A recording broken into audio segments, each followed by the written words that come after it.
This chapter begins with a brief comparison of the command and market systems, and a discussion of the institutional framework of the American market system.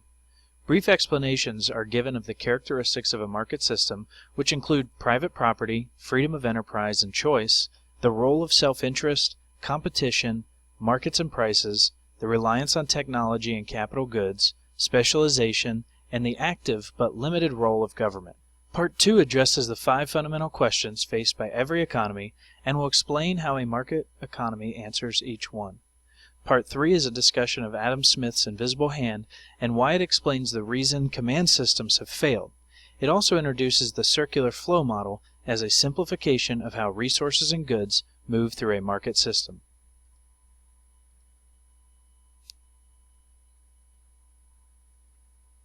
Economic systems are a set of institutional arrangements and a coordinating mechanism to solve economic problems.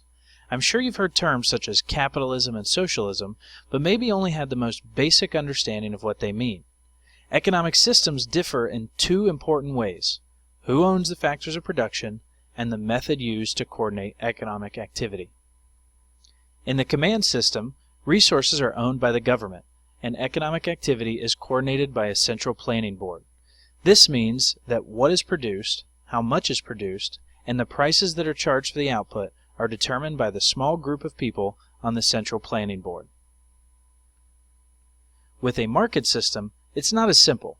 Resources are owned by private individuals and institutions. Markets and prices coordinate and direct economic activity, and each participant acts in his or her own self-interest. In its purest form, capitalism, the government plays a very limited role. There are 5 characteristics that ensure the success of market economies. The first is private property. Private individuals and firms own most of the land and capital rather than the government. It can be argued that the framers of the U.S. Constitution considered the protection of private property rights as the government's primary responsibility for a couple of reasons.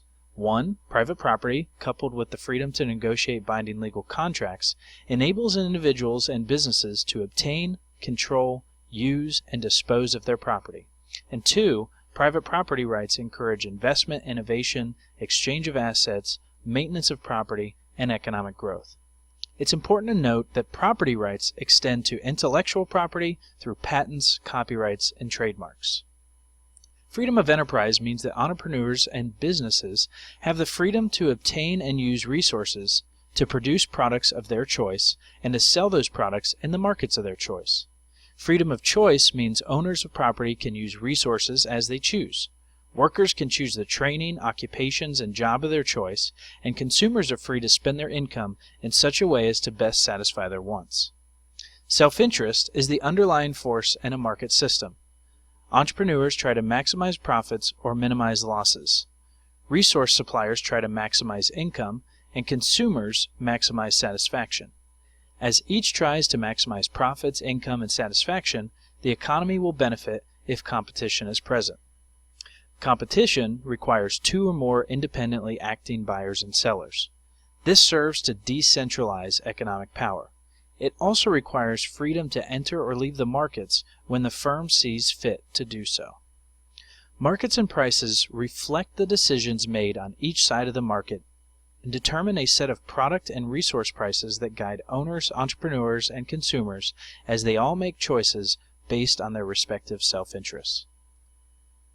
The Index of Economic Freedom measures economic freedom using 10 broad categories such as trade policy, property rights, and government intervention, with each category containing more than 50 specific criteria. The index then ranks 179 economies according to their degree of economic freedom. A few selected rankings for 2010 are listed here. If asked, many Americans would most likely argue that the U.S. is the most free country in the world. In the U.S. version of capitalism, however, the government plays a substantial role, and thus it is ranked 8th in the Economic Freedom Index using the data from 2010. It is important to note that market systems reward individuals and businesses for the development of new technologies, thereby encouraging their development and implementation. Specialization allows economies to take better advantage of their resources and their capabilities. Division of labor, or human specialization, increases productivity by making use of difference in abilities, fostering learning by doing, and saving time. Specialization is why I do not bother with learning how to fix an alternator, just like a mechanic would not bother with learning how to educate students in economics.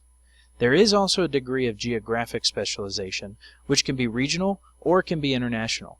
An example is the specialization in farming orange groves. Very few individuals in Canada, if any, would be concerned with growing oranges. Although the market system promotes efficiency, it has certain shortcomings or market failures. Sometimes there's an overproduction of goods with social costs. Cigarettes, for example, not only impact the individual's health, but those around them.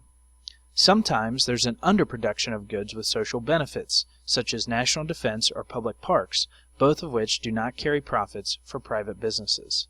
Another reason for government intervention is to prevent the tendencies for businesses to increase monopoly power. By doing so, these businesses limit consumer choice, thus eliminating two key factors of a market economy: freedom of choice and competition.